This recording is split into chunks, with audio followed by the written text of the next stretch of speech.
અંકલેશ્વરના ઉદ્યોગપતિના બેંક એકાઉન્ટમાંથી લાખો રૂપિયાની ઉઠાંતરી કરનાર એક ઇસમને અંકલેશ્વર જીઆઈડીસી પોલીસે ઝડપી પાડ્યો છે।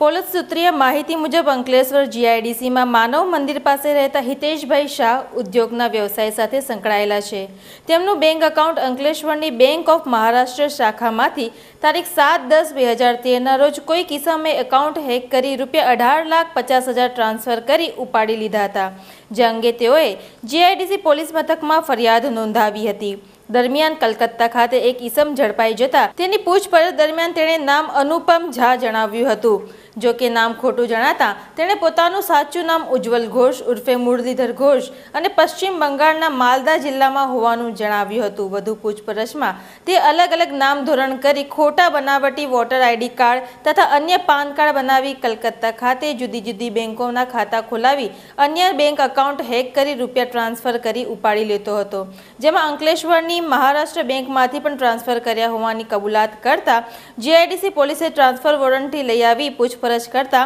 તેણે હિતેશ શાહના એકાઉન્ટમાંથી ₹18,50,000 ઈ બિઝનેસ નામની કલકત્તા સ્થિત કેનેરા બેંકમાં તેના એકાઉન્ટમાં ટ્રાન્સફર કરી ઉપાડી લીધા હોવાની કબૂલાત કરી હતી। પોલીસે તેના રિમાન્ડ લઈ તજવીજ હાથ ધરી છે।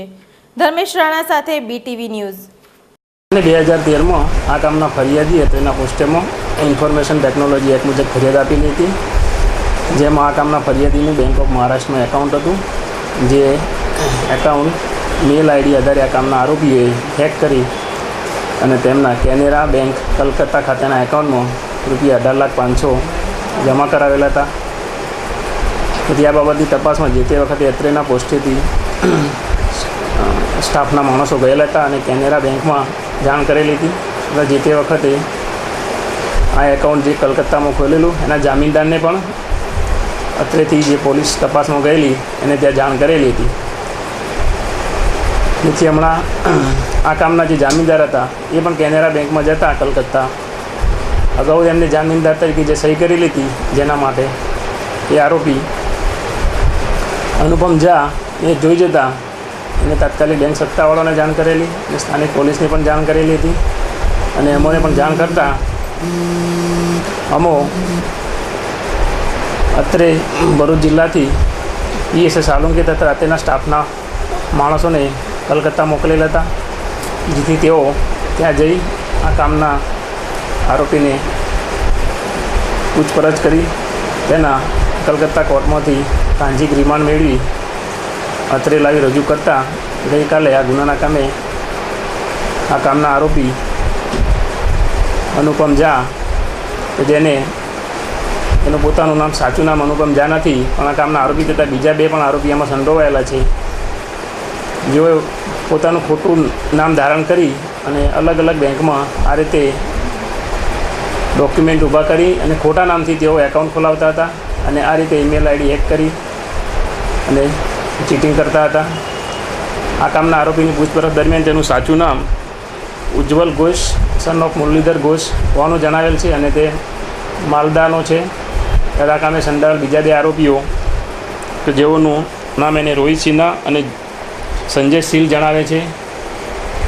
એ પણ આ ગુનામાં સંડોવાયેલા છે અને તેઓના સાચા નામ મેળવવાની કાર્યવાહી હાલમાં ચાલુ છે। કોન્સ્પિરસીમાં આ કામના જે આરોપીઓ છે